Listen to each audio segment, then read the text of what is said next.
자, 이번 시간에는 물질의 특성에서 네 번째 시간인 녹는 점이 달라에 대해서 알아봅시다. 이번 시간에 배울 내용은 간단합니다. 녹는 점이 물질의 특성, 그러니까 우리 특성을 설명할 수 있다. 지금까지 총 두 가지 물질의 특성 배웠죠? 밀도하고 끓는 점. 이제 오늘까지 배우면 이제 세 가지 녹는 점까지 배우는 게 되는 겁니다. 한 가지만 남았죠? 자, 오늘 열심히 한번 해봅시다. 그래서 녹는 점은 물질이 고체에서 액체가 될 때의 온도가 녹는 점이 되겠죠. 물질 고체에서 액체가 될 때가 녹는 점입니다. 이번 시간에는 여러가지 이제 두 가지 새로운 물질의 녹는 점에 대해서 한번 알아보는 시간을 가질 거예요. 그래서 이 고체 물질 녹는 점을 비교하여 물질을 구별할 수 있다가 오늘의 목표가 되겠습니다. 그래서 팔미트산이라는 고체하고 파라다이크로로벤제라는 고체가 있는데, 얘네들의 이제 온도 변화, 즉 녹는점을 한번 해볼 거예요. 그래서 팔미트산은 흰색 고체 물질로 화장품, 플라스틱, 합성세제 등의 원료로 사용이 되고요. 파라다이크로로벤제는 흰색 고체 물질이며 주로 살충제로 사용되는데, 그러니까 둘 다 흰색 고체 물질이니까 이렇게 어떻게 구별을 해야 되는지 잘 감이 안 가겠죠. 그래서 이걸 녹는 점을 가지고 한번 확인해 보는 겁니다. 그래서 팔미트산의 가열 곡선을 보면 아까 에탄올 10ml하고 20ml와 비슷하게 10g일 때나 20g일 때나 일정하게 되는 온도는 항상 같죠. 몇 도로? 62.5도로. 하지만 차이가 나는 거는 일정하게 되는 시점에 시간만 다를 뿐이죠. 시간이 양이 적은 게 더 앞에 있을 뿐이죠. 그쵸?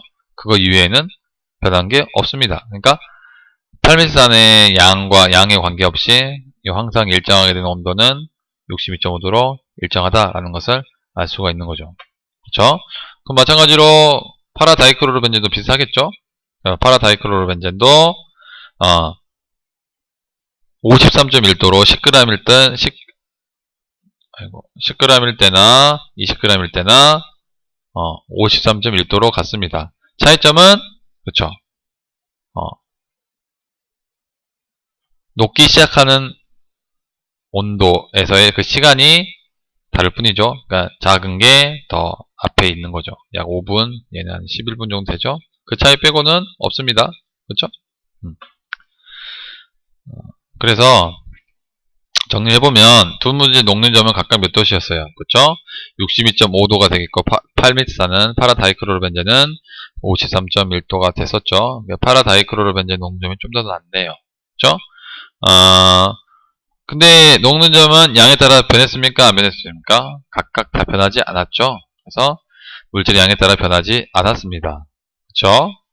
그래서 파라다이크로로벤젠과 팔미트산은 녹는 점을 구별할 수가 있습니까?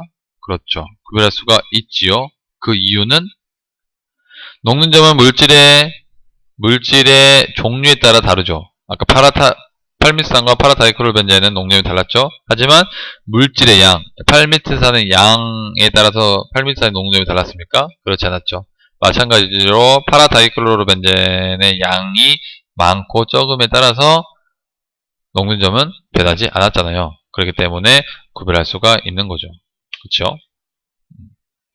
그래서 이 결과 자료 해석을 가지고 녹는 점도 물질 특성이 될 수 있다라는 것을 알 수 있게 되었습니다. 그래서 이 녹는 점에서 좀 더 알아보면 물질이 녹는 동안 일정하게 유지되는 온도를 녹는 점이라고 하고요. 끓는 점이랑 비슷하죠. 마찬가지로 일정하게 유지되는데 끓는 점이 일정하게 유지되는 거는 어디서 어디로? 액체가 기체로 됐을 때 상태 변화가 돼야 되기 때문에 일정하다고 했었죠. 마찬가지입니다. 녹는 점도 고체 물질이 액체 물질로 될 때 상태 변화를 하죠. 그때 일정한 에너지가 필요하기 때문에 온도가 일정하게 유지가 되는 겁니다. 그쵸? 상태 변화, 마찬가지 다 상태 변화예요. 상태 변화. 얘 상태 변화는 어디서 어디? 고체에서 액체겠죠? 고체에서 액체. 똑같습니다. 어렵지 않죠? 그래서 녹는 점의 특징으로는 물질의 종류에 따라 다릅니다. 여러분들 보면은 텅스텐은 되게 높죠? 3387도. 그래서 거기서 녹고요. 질소는 마이너스 210도에서 녹습니다. 여러분들 잘 알고 있는 얼음은 0도에서 녹죠. 그 다음에 수온은 38.8도, 마이너스 38.8도에서 녹습니다. 이렇게 각각 다 달라요. 다르기 때문에 물질의 특성이 될 수가 있는 거죠. 그렇죠? 구별할 수 있다는 겁니다. 이 온도를 가지고. 그래서 종류가 같으면 양에 관계없이 녹는 점이 같죠. 그렇죠? 8미타의 녹는 점하고 파라다이클로벤젠의 녹는 점은 양에 관계없이 같았죠. 그렇죠? 62.5도, 53.1도로 같았죠. 그렇죠? 그래서 같은 물질에서는 양에 관계없이 일정함으로 뭐를 구별할 수 있다? 그렇죠? 물질을 구별할 수 있는 특성인 물질의 특성이 될 수 있다는 거죠. 그렇죠? 녹는 점이 물질의 특성이 될 수가 있는 겁니다. 그렇죠?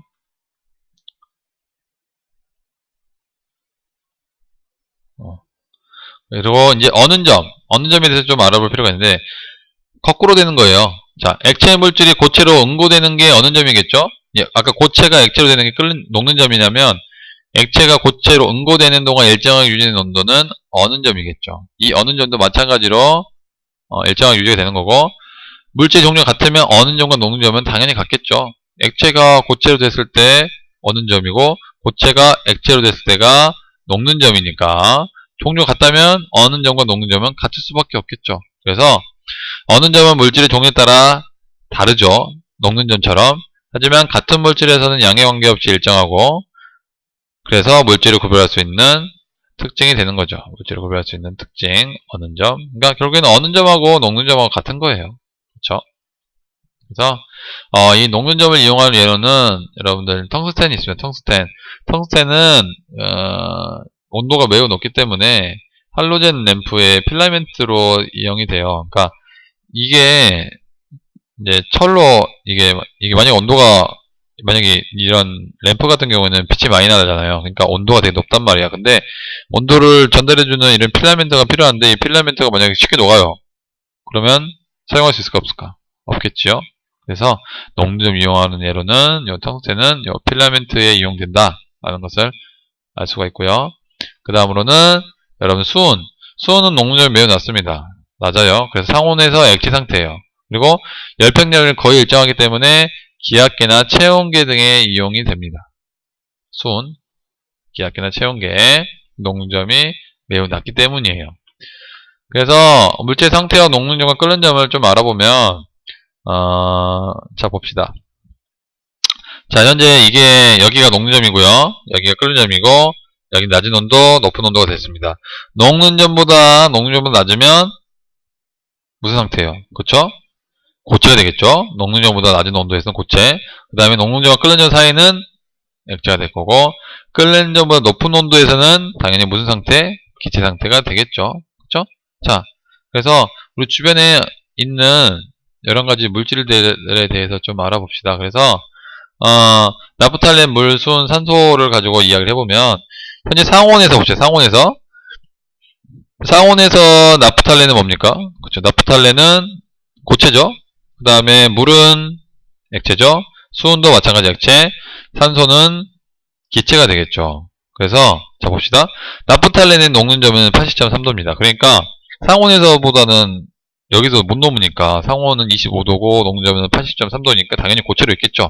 근데 이 80.3도하고 217.9도 끓는 점이 엄청 높네요. 이 사이에 있으면 나프탈렌은 뭐로 확인할 수가 있는 겁니까?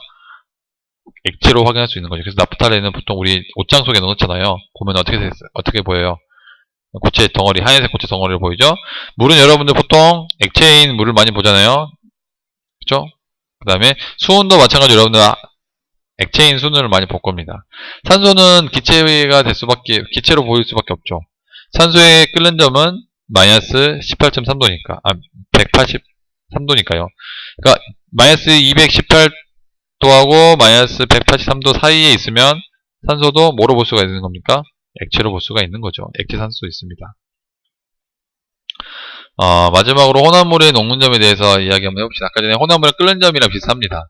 혼합물은 순물질보다 낮은 온도에서 녹기 시작하면서 또 심지어 녹는 점도 일정하지 않아요. 그 이유가 뭘까요? 그쵸?